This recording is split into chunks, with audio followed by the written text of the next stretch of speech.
Assalamualaikum warahmatullahi wabarakatuh. Apa kabar pemirsa PKS TV Kota Prabu Muli?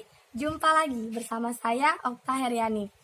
Kali ini PKS Kota Prabu Muli tengah mengadakan training ketahanan ekonomi keluarga Partai Keadilan Sejahtera dengan mengangkat tema perkarangan rumah produktif dengan budidaya lele dan menanam kangkung dengan menggunakan media aquaponik.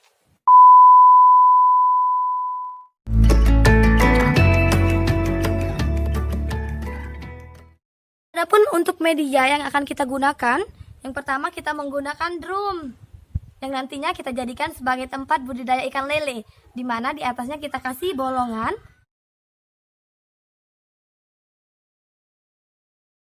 Lalu kita berikan aqua yang telah kita berikan bolongan di sisi bawahnya untuk meletakkan sebagai media tanam kangkung di sini nantinya. Nah, teman-teman bisa perhatikan ini media tanamnya. Setelah kita menyediakan tempat media untuk tanamnya dan budidayanya, ini bahan-bahan yang kita gunakan. Yang pertama, ini kita gunakan untuk sebagai media budidaya lele. Kita memerlukan rumput. Rumput ini bisa ditemukan mudah mencarinya, di sungai-sungai juga ada. Terus kita gunakan juga garam. Ini garam ikan ya. Terus kita gunakan bibit ikan tentunya. Dan jangan lupa pakai ini, promol dari HNI. Nah, adapun untuk media tanam kangkungnya kita perlukan, yang pertama kita perlukan plastik seperti ini. Nantinya kita sudah bolongin seperti tadi. Lalu kita gunakan benih ya, bibit kangkung tinggal kita taburkan. Untuk proses dan bagaimana cara budidaya ikan lele, silakan simak uraian yang telah dijelaskan oleh pelatihan training ketahanan ekonomi keluarga dari PKS. Assalamualaikum warahmatullahi wabarakatuh. Alhamdulillahilladzi hadana li hadza wa ma kunna linahtadiya laula an hadanallah. Asyhadu an la ilaha illallah Muhammad wa ala sayyidina Muhammad. Yang kami muliakan Ketua DPD, Sekretaris DPD,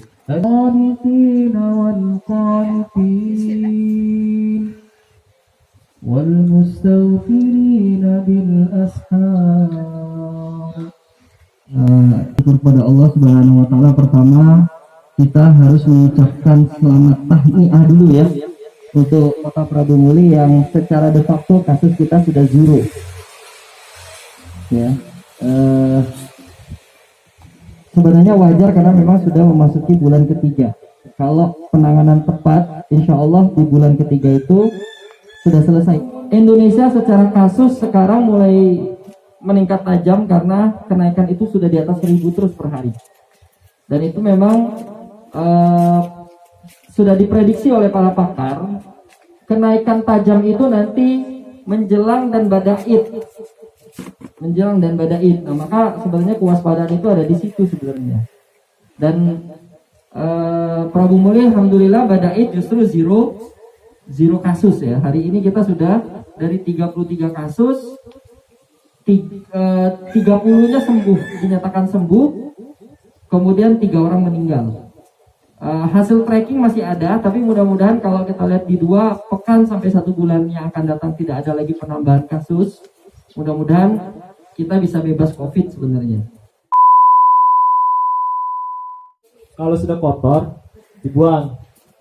Kalau penuh tadi setengahnya lah, setengah dibuang, baru masukin lagi ke air baru. Siap jadi selesai. Kalau kita buang galo, yang dikhawatirkan itu fitoplankton dan zooplankton di air belum hilang. Dia susah lagi kita ingin hidupin tadi ya. Dia nak berpindah lagi. Nambah baik. Dan tidak usah disikat. Di dinding tidak usah disikat. Itulah tempat nempelnya fitoplankton tadi. Zooplankton. Kadang-kadang kita kerajinan ya. Kotor, sikat. Kalau persiapan tempat untuk pertama tetap kita sikat. Sikat deh. Jangan pakai deterjen, jangan pakai apa-apa. Sikat deh. Airnya dibuang habis. Karena situlah ada PVC-nya yang keracunan nanti lalu hidup. Ikan ini jenisnya dia tidak senang berjemur, jadi tidak perlu berjemur ikan. Dia kalau yang penting ada air deh, ada air ikan tuh. Kalau cahaya dikit-dikit di bawah atap-atap itu tidak apa-apa untuk ngidupin mata lili tadi. Tapi kalau mata lili sudah masuk kolam ke ikan itu tak bakal lama juga mati. Jadi ada saran ke bukan mati, atis. Jadi ada saran ke kita semua punya ternak mata lili juga, tumbal ini. Dia sewaktu-waktu habis yang di kolam bisa kita kasih pakai. Kalau pada saat di bawah teras, nantinya di bawah teras, pada saat kena cucuran hujan, itulah fungsinya garam ikan tadi main. Ya, ikan tadi untuk menetralkan. Kalau kena hujan, kalau tidak kena hujan bisa. Plus jamur. Kalau di badan ikan sudah dijamur-jamur dari efek makanan, baru dikasih garam ikan. Ngasihnya kurang lebih sendok lah, intinya 1 sendok. 1 sendok. Dan standar air itu dirasain masih bau apa tidak. Kalau masih bau bekas karet plastik, udah proses lagi. Rendam. Ya Allah ya Rabbal alamin. Ya Ghaffar ya Rabbal alamin. Subhana rabbika rabbil izzati amma yasifun. Wa salamun ala mursalin walhamdulillahi rabbil alamin.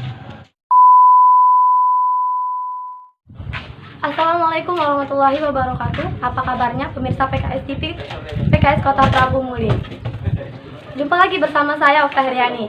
Pada hari ini BPH PKS Kota Prabu Muli tengah mengadakan training ketahanan pangan dengan tema budidaya dan gerung. Sekarang saya sudah ditemani oleh Ketua DPD PKS Kota Prabu Muli, Bapak Ade Chandra ST. Bapak, apa kabarnya hari ini? Alhamdulillah. Ya. Iya, jadi Bapak, sebenarnya apa sih tujuan utama dari pengadaan training ketahanan pangan budaya ikan lele dalam drum ini? Ya. Jadi alhamdulillah kita apalagi pada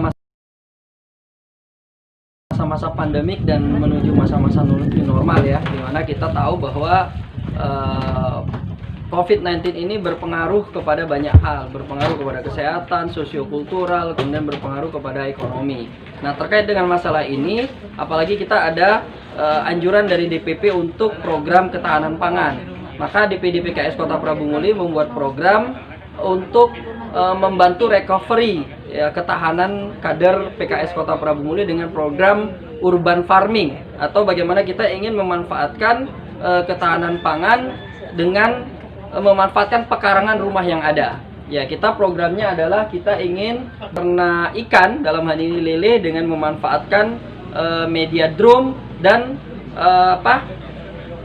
memanfaatkan teknologi untuk menanam sayuran untuk memenuhi kebutuhan sehari-hari kita. Nah itu ya. Dengan mudah-mudahan dengan program ini bahwa nanti kader-kader PKS minimal sekali adalah pengeluaran untuk pangannya bisa kita tekan, sehingga uang itu bisa dipakai untuk kebutuhan yang lain. Baik.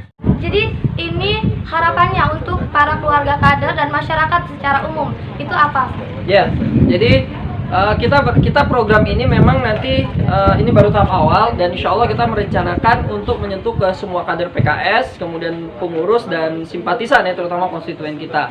Nah, diharapkan nanti para kader setelah kemudian juga menjadi pionir dan pelopor di lingkungan masing-masing untuk kemudian membudidayakan urban farming ini ya, bagaimana kita melakukan ketahanan pangan untuk keluarga masing-masing di rumah kita dengan memanfaatkan pekarangan rumah yang ada. Terima kasih Ustaz Adi. Jadi pemirsa semuanya, dalam training kali ini kita diajarkan bagaimana cara menjaga ketahanan pangan selama kondisi pandemik sekarang ini. Jadi untuk pemirsa semuanya, ini bisa diterapkan di rumah untuk membuat dan memanfaatkan pekarangan. Baiklah pemirsa, saat ini saya sudah bersama dengan Umi Yaya Mardia, Ketua BPKK DPD PKS Kota Prabu Muli. Umi, setelah mengikuti training pelatihan ini bagaimana pesan dan kesan Umi? Ya, alhamdulillah ya. Bismillahirrahmanirrahim. Assalamualaikum warahmatullahi wabarakatuh. Kesan daripada Umi secara pribadi paling tidak yaitu adalah kita mendapatkan ilmu tentunya ya, ilmu dari penanam training untuk lele ini ya, tadi ya sudah di training lele, itu artinya kita dalam COVID ini kita memanfaatkan lahan yang kecil di rumah yang tidak punya lahan, dan itu bisa melalui ember, itu namanya mini aquaponik ya, istilah sekarang lagi sedang tren-trennya ya, seperti itu. Dan untuk khususnya DPD PKS Prabu Muli itu mengadakan ini untuk menurunkan ke bawah yang sudah dijelaskan oleh Ustadz Adi Chandra tadi sebagai ketua DPD PKS, bahwa kita akan melaksanakan mempraktekkan secara langsung kepada ibu-ibu untuk memberikan contoh kepada masyarakat tentunya ya dari RKI ini. Dan kebetulan di sini juga tadi hadir sebagai ketua DPC Timur ya, DPC Timur untuk mensosialisasikan kembali kepada para binaan-binaan ke bawahnya untuk menggalakkan menanam budidaya ikan lele, sehingga kita mengecilkan biaya ibu rumah tangga kita yang mungkin biasa beli sayur. Ini alhamdulillah kita setidaknya kita bisa panen dengan sendiri ikan lele mungkin sebagai lauknya, kita tidak perlu lagi membeli keluar. Mungkin itu, dan ilmu yang kita manfaat untuk kepada masyarakat setidaknya akan membantu ekonomi khususnya pada para kader PKS dan umumnya kepada di luar kader PKS. Itu mungkin yang dapat kami sampaikan dari arahan dari Ketua DPD PKS Prabu Muli. Baik, terima kasih luar biasa, Masya Allah. Ternyata training pada hari ini sangat berdampak positif sekali bagi terutama para kader dan masyarakat umum tentunya. Oke, pemirsa semuanya, jangan lupa untuk terus stay tune on PPKK PKS Kota Prabu Muli dan terutama di PKS Kota Prabu Muli. Demikianlah training ketahanan ekonomi keluarga dari DPD PKS Kota Prabu Muli. Semoga dapat bermanfaat untuk pemirsa semuanya dan dapat membantu perekonomian masyarakat secara umumnya. Terima kasih, selamat mencoba di rumah. Wassalamualaikum warahmatullahi wabarakatuh.